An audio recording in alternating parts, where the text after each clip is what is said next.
Good morning. Welcome to the Unitarian Universalist Meetinghouse of Provincetown, where we affirm the inherent worth and dignity of every person, and where we support each other on our spiritual search for truth and meaning. My name is Reverend Kate Wilkinson, and I am so glad that you have joined us this morning. Welcome to those of you in the room, and welcome also to those of you joining us via our live stream. Before we begin our worship service, I have just a few announcements to share with you. A reminder that there's no great music on Sundays at 5 concert this evening. That will resume next week. Next Sunday, after our service, we are so excited to invite everyone to an interfaith cookout over at St. Mary of the Harbor down in the East End. There will be hamburgers and hot dogs and veggie burgers on the grill, watermelon and ice cream for dessert. There might even be some cotton candy. Thank you, Dan. We're asking folks to bring a side dish if you can. And if it's easier for you, you can drop your side dish off at St. Mary's the day before on Saturday morning between 10 and 11 at the back door, the door right on the beach. A little jealous that they have a door right on the beach, but that's why we're having the picnic there. They have beach access, they have a beautiful gardens, and they also have air-conditioned indoor space, so something for everyone. We hope you'll come and hang out with all of the other faith communities in town next Sunday after service. It's going to be a lot of fun. And it is so lovely when we can turn up for each other in times of celebration, like an interfaith barbecue. But there are also times when we are called upon to show up for each other for less joyful reasons. Now, some of you might have heard in the news that the Unitarian Universalist congregation in Kingston, Massachusetts was vandalized this week. The congregation proudly displays, like us, both a pride flag and a Black Lives Matter flag outside of their church. And on the 4th of July, a man lit those flags on fire, causing fire damage to the building. And then he broke off and destroyed 200-year-old handcrafted shutters from their windows, smashed antique glass, and sprayed a fire extinguisher throughout the inside of their church, causing a lot of damage. Now, their minister, my friend Emily, was out of state on vacation for the 4th of July. When this happened, she cut her vacation short and returned home to comfort her congregation. And when I asked what we could do to help, she said that it would help if they did not feel alone. So Tuesday evening at 6 o'clock, there is going to be a vigil in Kingston, and I'm going to be there along with area colleagues. And I invite any of you who would like to be there to join me. We can stand or sit in solidarity with our sister congregation and show them that they are not alone and that there are more voices calling for justice than there are calling for hate. Now, this means that we will not be having our regular Tuesday night Zoom coffee hour this week. I think you'll understand why. We'll resume that next week. And if you cannot attend the vigil in person, I invite you to send a card to First Parish in Kingston to show your support that way. Now, this man also caused tens of thousands of dollars worth of damage, so I'm sure that donations would be gratefully accepted as well. And I thank you so much for your love and care. I actually see one of their former ministers sitting in our congregation this morning. So Art, we surround you with our love and care too.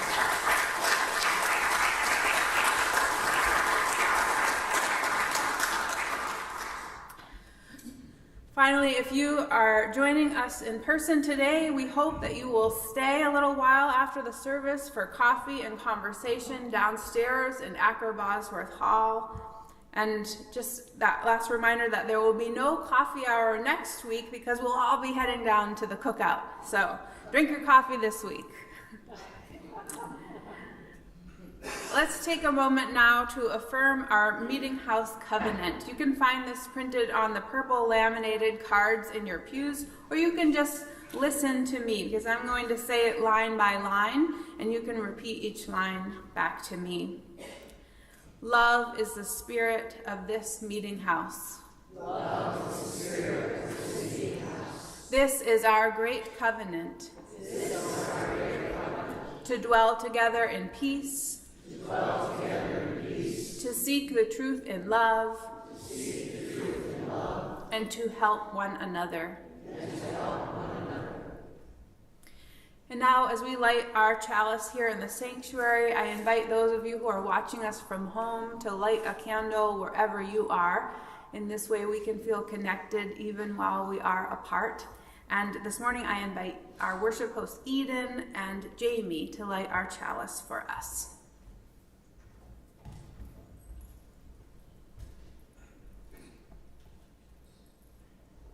Our chalice lighting this morning is written by Brian Lee. We light our chalice as a symbol of the light within us and the life that flows through the world around us. It is our beacon as we search for truth. It is the warmth in our hearts for love, and it is the energy that propels us to action. May we be kindled by our time together.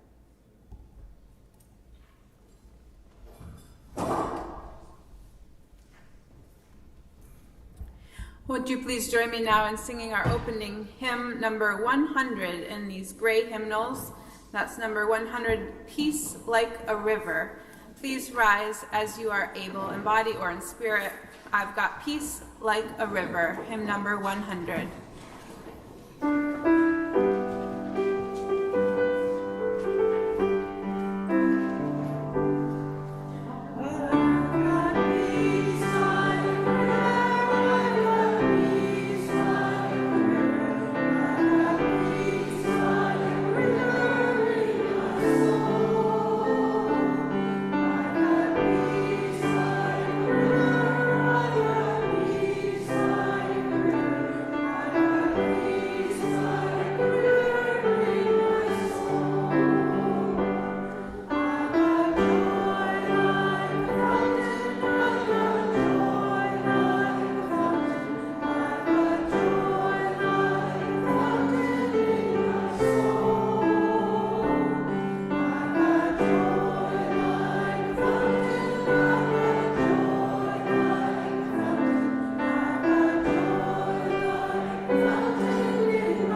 Now that I've got you all riled up, please join me now in a time of meditation and prayer.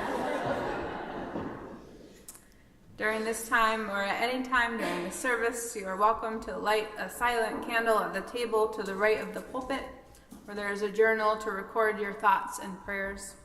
After the meditation, we will sing together Spirit of Life, hymn number 123. You can also find the words to this song printed on the purple laminated cards in your pews. We'll sing it first in English and then in Spanish. Now, this morning's meditation is by Lauren Wyeth, and I chose it because we've been talking a lot lately, and I will be talking this morning about the idea of having love at the center of our faith. And I just really liked how Lauren addressed that in this centering meditation practice. Let's take a few minutes to settle in and get centered now. I invite you to get as comfortable as you're able. You may want to stretch or adjust how you're seated or shake out a little tension. Whatever you need, just try to give yourself a little bit more physical comfort if that's possible. And now I invite you to notice, if it feels okay to pay attention to your body for a bit, to notice a place inside of you that feels like a center. And just breathe with your attention there, if you'd like.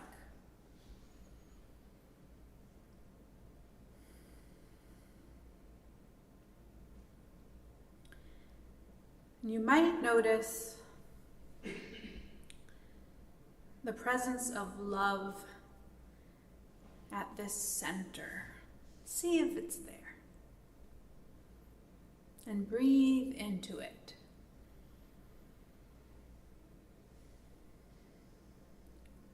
With each in-breath, notice love at the center.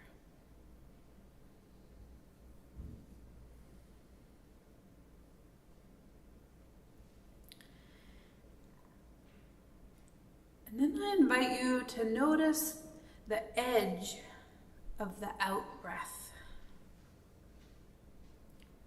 Noticing love at the center of each in-breath, and then noticing the outer edge of each breath that you release. You might bring your attention to your own edges, finding a boundary that marks the edge of you. Perhaps it's your skin. Maybe it's a bubble of energy surrounding you. Perhaps it's somewhere inside, closer to your center. Wherever you find that boundary is okay.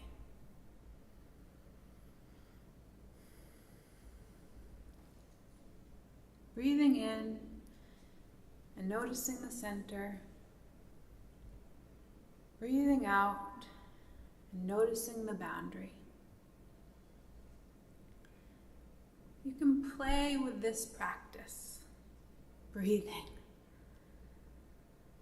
Noticing what happens with your center and your edges as you stay with them and give them your attention.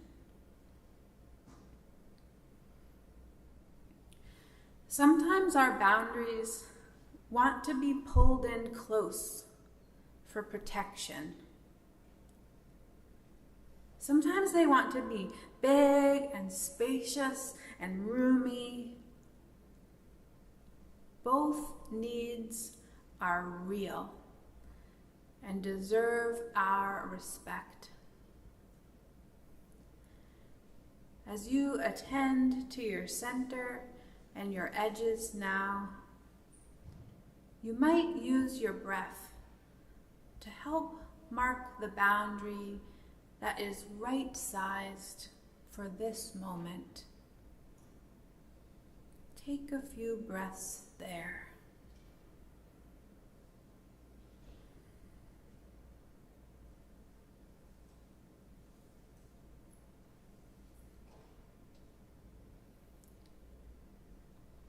And when you're ready, I invite you to come back to our shared space and to notice again who is here with you. Each of us an individual with their own center and boundaries, each one part of this larger collection of beloved companions, all of us part of the larger whole, with love at the center. We are so glad that you are here.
Our reading this morning is by Reverend Kelly Wiseman, Asproth Jackson.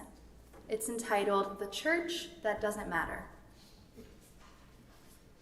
In the church that doesn't matter, there are no quarrels, no arguments, and no one ever says anything they regret at the meeting to discuss the sanctuary's new paint color.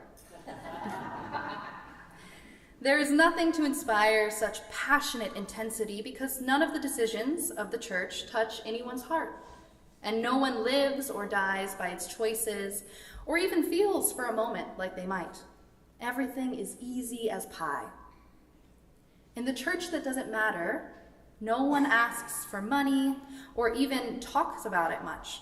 There's always enough to go around. There's always enough because no matter how much there is always less to do with it than that.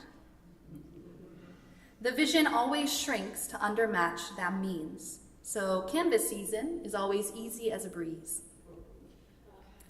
In the church that doesn't matter, no one ever disagrees with the preacher's sermon. The music is always just fine. There's never a fight about the liturgy, not even if they do joys and sorrows, and not even if they stop doing joys and sorrows. There is never any controversy because no one ever says anything they really care about, and no one else ever seems to care. Because of this, the service is always equally inoffensive, whether if it is a guest preaching or the minister. The sounds of children during worship, the recruitment of volunteers, the compensation of the staff, and the lineup of winter and summer programming, none of these things are ever talked about or thought about in the church that doesn't matter. Those issues just seem to take care of themselves somehow. No one ever has to clean up in the church that doesn't matter, or figure out the old electrical system, or consult the building codes, or climb a ladder. If no one bothers to make coffee on Sunday, no one complains. And if no one greets the visitors, no one seems to mind. Everything is easier in the church that doesn't matter. The total solution to all the frustrations of congregational life requires no consultants, manuals, or webinars. Simply avoid, at all costs, meaning and purpose, and anything that might lead you to either or both. Whatever you do, do not let yourself care about the people around you or the covenant you share. Yet, knowing this, we still decide again and again to ask tough questions, to take real risks, to do work that needs doing, and to tell the truth. We get out of bed on Sunday morning. We answer that email. We make something imperfect but still sweet for the bake sale, and we give our time and attention to a meeting every third Thursday. We ask each other how we're doing, and we mean it. We make phone calls and craft projects. We offer our gifts, both humble and great. And we do these things, sometimes in joy, and sometimes not in joy, because they are done in the service of a church that matters to us.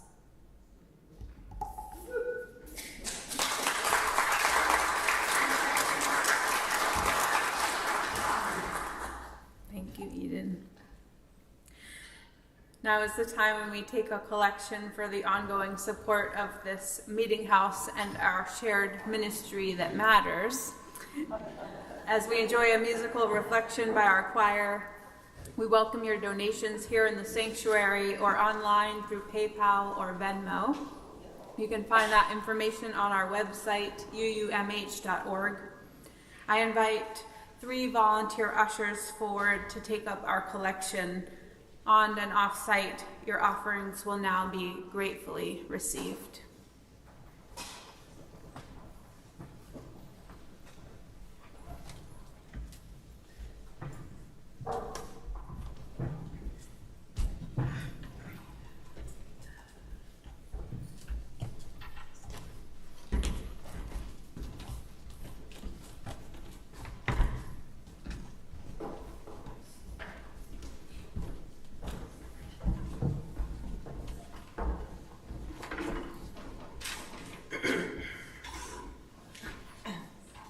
So today's choral offering is a hymn that's in the book, number 151. If you'd like to follow along, 55. Please, I invite you to. I will turn around at some point and ask the congregation to join us. So that's 151 in 155. Oh. So It's 1:55. I was close. But if you can, I will turn around and ask you to join us. Thank you. This is my angel choir today.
Thank you.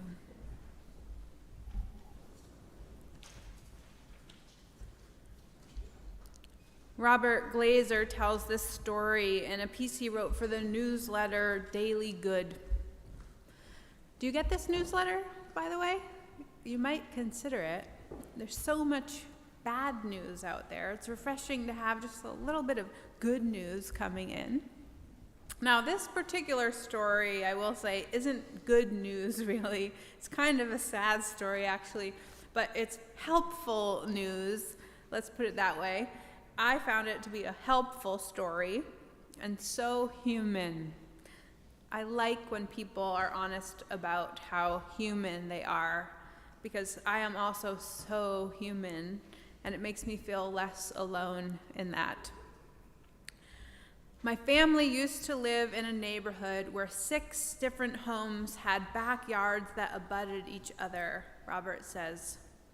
Our yards joined together like a big open field with no fences. Though the property boundaries had no physical markers, they were clearly understood by all. This was most apparent when people mowed their lawns.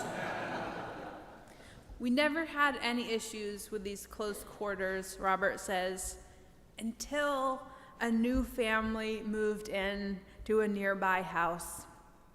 This was not part of this group of homes with the shared backyard space. Their house was adjacent, and their yard was separated from ours by a small wooded area and a fence. We met these neighbors for the first time as they walked through our collective backyards and inquired about how the field worked. I explained that the field was actually a bunch of personal backyards joined together. Now, our swing set jungle gym was located near the back of our property line, as that was where our land was the flattest, and it was close to the fence where our new neighbors lived. And the family had small kids as well, and on a few occasions when we were using the swing set and they were in the field, we invited them to use it. However, soon those neighbors were using it pretty regularly and in ways that seemed devoid of social awareness, such as when we were eating with our friends on our deck. They even offered to fill the sandbox with new sand, which I declined, as I did not want to take on the liability or expectation that this was communal property. I wanted to say something, Robert remembers, but I was simply unsure how to bring up the conversation without making things awkward. Now, I relate so much to Robert here. Anyone else?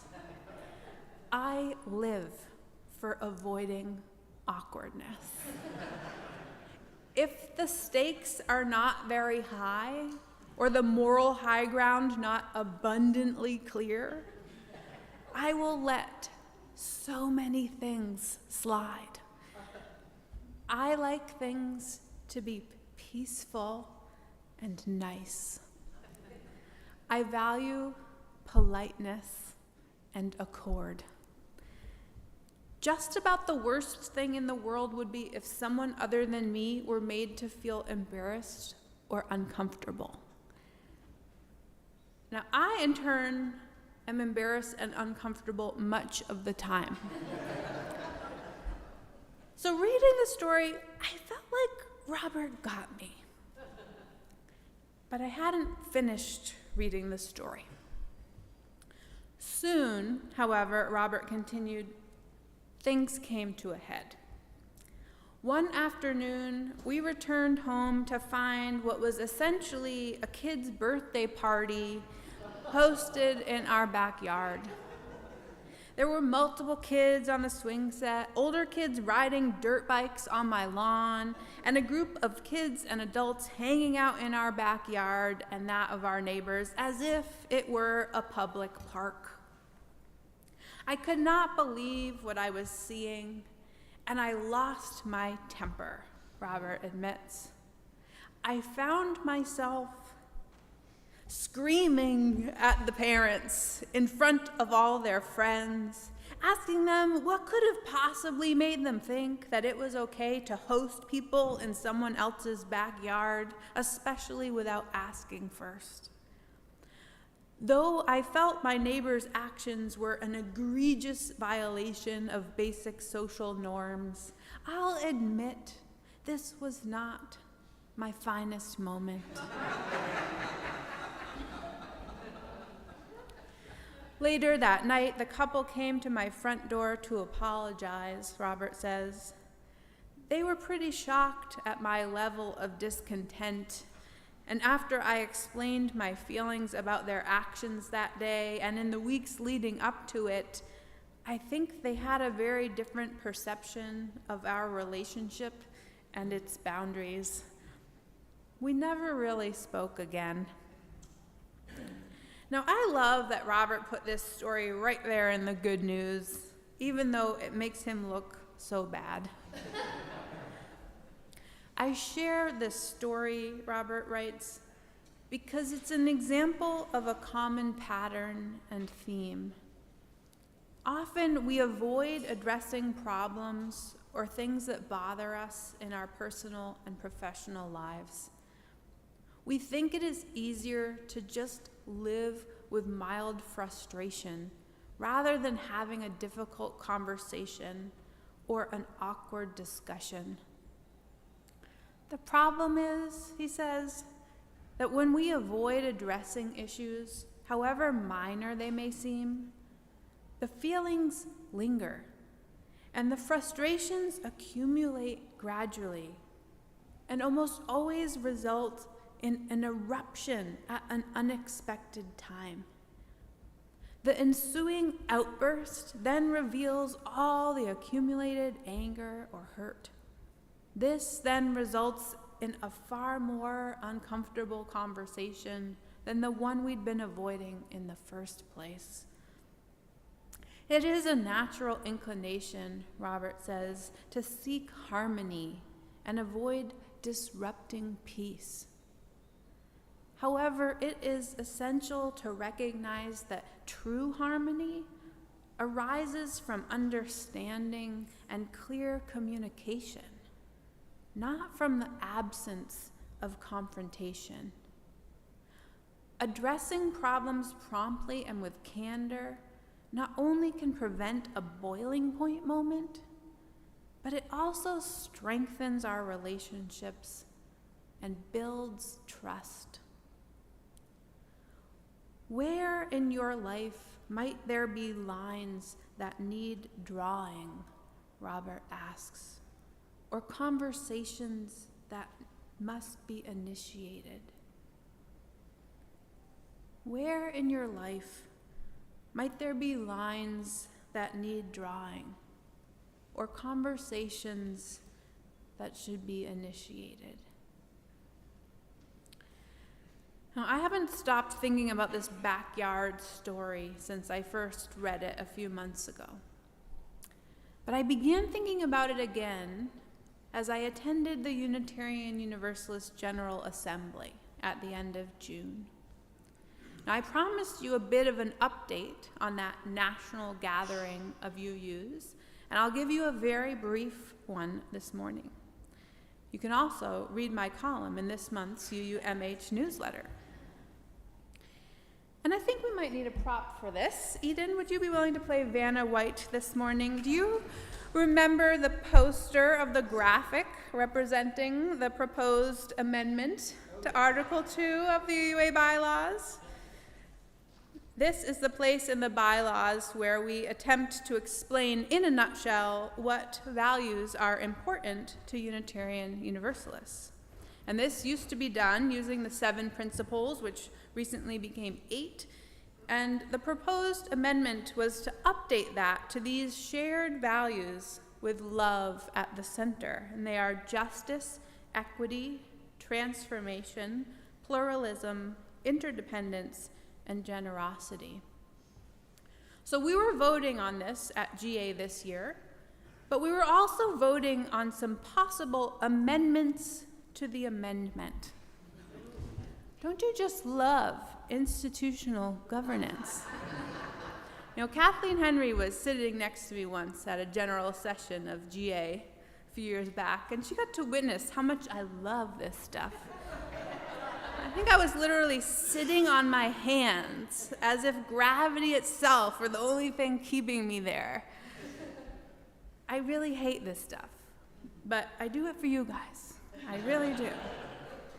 So I sat through all the online debates this year about whether we should adopt Article 2, and I sat through the debates about if we did adopt Article 2, should we change the way we described the value equity, and should we add 2 more values, peace and reason? Now, at first, I was pretty sure I would absolutely, for certain, be voting for peace. I mean, peace is my daily prayer, my most fervent hope for the world, something I ask us to collectively pray for on all levels almost every Sunday. I have marched for peace in the streets, sung songs for peace, flown a peace flag. My soul cries for it around the world. And even though it would mess up our little acronym JETPIG for remembering these values, I could picture it as another pedal on the pinwheel of UU values. And here's how it was proposed. Peace. We dedicate ourselves to peaceful conflict resolution at all levels. We covenant to promote a peaceful world community with liberty and human rights for all. Whenever and wherever possible, we will support nonviolent means to achieve peace. But a funny thing happened as I listened to the speakers at both the pro and con mics.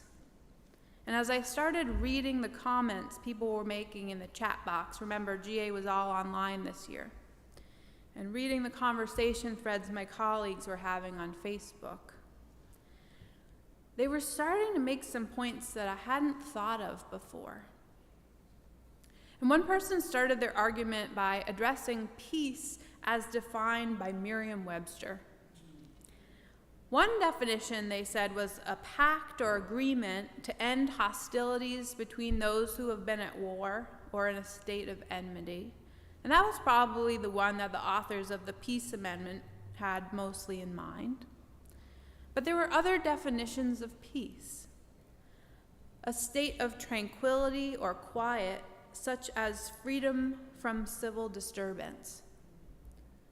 A state of security or order within a community provided for by law or custom. Freedom from disquieting or oppressive thoughts or emotions. Harmony in personal relations. I mean, this sounds nice, but is this something that we would always value as Unitarian Universalists? I mean, sometimes aren't we the ones causing the civil disturbance? Like when we see something that is unjust, don't we sometimes feel the need to disrupt the peace in order to gain attention, in order to create change? I mean, transformation is another one of our values. Speakers at the con mic of General Assembly feared that if we dedicated ourselves to peaceful conflict resolution at all levels, well, that might be used to silence people in the congregation who were dissenting for some reason. And this week we have been reminded about the power of dissenting opinions, haven't we? And people of color especially spoke about how they feared this preoccupation with peace would mean that they might be told to sit down, to be quiet, to stop complaining, to stop disrupting the tranquility of Unitarian Universalism with their insistence that we address racism and other isms within our faith. And suddenly I began getting this funny feeling in the pit of my stomach, and my cursor began floating above the yes and the no buttons on my electronic ballot. And I thought to myself, am I about to vote against peace? I think I am. And you know what? I did. I voted against peace. And I wasn't the only one. 1,355 other delegates also voted against it. And 745 people voted for it, and 79 abstained, meaning it did not pass. And peace was not added as a UU value. And neither was reason, by the way, but that is a different sermon. But Article 2 as a whole did pass, by the way, by a landslide. And love was placed intentionally at the center of our faith. And this voting against peace, but voting for love, has shifted something in me. Now, I will always pray for peace. Pray for an end to violence. Pray for an end to war on the world scale. And I will always work toward having a peaceful heart at the center of my being. That has not changed, and my faith still informs those things. But to be honest, I feel emboldened to stop voting for peace all the time in every single situation in my daily life. I value it, yes, but I need to stop valuing it above all else. And I need to stop valuing it for the wrong reasons. I need to stop holding it as a sacred value in and of itself. Because sometimes maintaining peace just means avoiding conflict, avoiding honesty. And sometimes maintaining peace means perpetuating the status quo, which does not serve everyone in the same way. And sometimes disrupting the peace is the more sacred task than upholding it. I entitled my sermon this morning, "Voting Against Peace?" ? And I thought that was a pretty good sermon title, and I pictured passersby reading it on the marquee outside and wondering what we'd be talking about in here this morning. Well, Martin Luther King Jr. once preached a sermon called "When Peace Becomes Obnoxious." And that is an even better sermon title. It was 1956 in Montgomery, Alabama. He was preaching at the Dexter Avenue Baptist Church the day before his trial began for violating Alabama's anti-boycott law. And in his sermon, he told the story of a brave young woman named Autherine Lucy, who was the first black student to be admitted to the University of Alabama. And he told about how as soon as she walked on campus that first day, a group of students began harassing her and threatening her. And they burned crosses, and they threw bricks, and they jumped on top of her car. And finally, the president and trustees of the University of Alabama asked Autherine to leave for her own safety and the safety of the university. And the next day, after Autherine was dismissed, the paper came out with the headline, "Things are quiet in Tuscaloosa today. There is peace on the campus of the University of Alabama."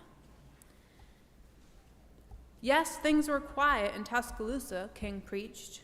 Yes, there was peace on the campus, but it was peace at a great price. It was peace that had been purchased at the exorbitant price of an inept trustee board succumbing to the whims and caprices of a vicious mob. It was peace that had been purchased at the price of allowing mobocracy to reign supreme over democracy. This is the type of peace that all men of goodwill hate. It is the type of peace that is obnoxious. It is the type of peace that stinks in the nostrils of the Almighty God. Now, King goes on to explain that he sees no moral justification for war, that he believes that violence is self-defeating, that war is devastating. But then he says something so interesting. He says that every true Christian is a fighting pacifist. And he quotes Jesus, who said, "Think not that I am come to bring peace. I come not to bring peace, but a sword," which apparently he said in Matthew 10:34. And luckily, King explains what Jesus meant, because it's confusing. I mean, we've all been taught that Jesus was the Prince of Peace, right? Why would he bring a sword? Certainly, he is not saying that he comes not to bring peace in the higher sense, King preached. What he is saying is, I come not to bring this peace of escapism, this peace that fails to confront the real issues of life, the peace that makes for stagnant complacency. I come to bring a sword, not a physical sword. I come to declare war on injustice. King explains this text is saying, in substance, peace is not merely the absence of some negative force, war, tensions, confusion, but it is the presence of some positive force, justice, goodwill, the power of the kingdom of God. And he says that doing this work, even though it is hard and upsetting and disruptive, can actually lead to an inner peace that we can only feel when we know deep inside that we are doing what we feel is right. And he ended that sermon by saying, above all else, save us from succumbing to the tragic temptation of becoming cynical. So, yes, I voted against peace, but it wasn't in a cynical way, but a hopeful way. A way that I feel will empower me to weather a little bit of conflict in order to get to a place of more justice for a greater number of people, more inclusion for a greater number of people, more honesty for a greater number of people, and maybe for myself. Because we practice honesty with our neighbors about when their kids are using our swing set too much, so that we know how to have difficult conversations when it actually matters a lot more. So that we know how not to lose our tempers when the stakes are so much higher for the world, and not just for our own preferences and comforts. And we practice working through disagreements within our faith traditions, even about which values are at the core of what we believe, so that we have some skills to negotiate with the rest of the world, especially when those values come to be under attack. And they are under attack. Look what happened in Kingston. Look where politics in this country are heading. It matters that we stand behind our values when they come under threat, and stand behind and beside our siblings when they come under threat. And it matters that we show up in Kingston to say that we won't stand for violence against our values or our neighbors' safety. And it matters that we vote for the people who we believe will represent those values in the world, and who will keep the most marginalized people in our communities safe. And we don't agree on everything. And you know what? We never will. That would be a false peace. But we can show up with love at the center.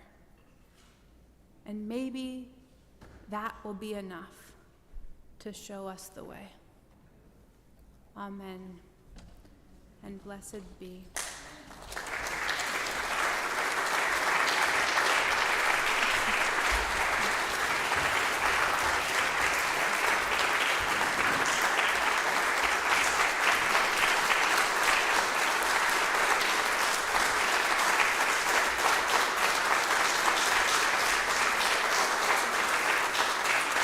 Since y'all are on your feet, we might as well sing. Let's end with our closing hymn number 131, Love Will Guide Us.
Be seated.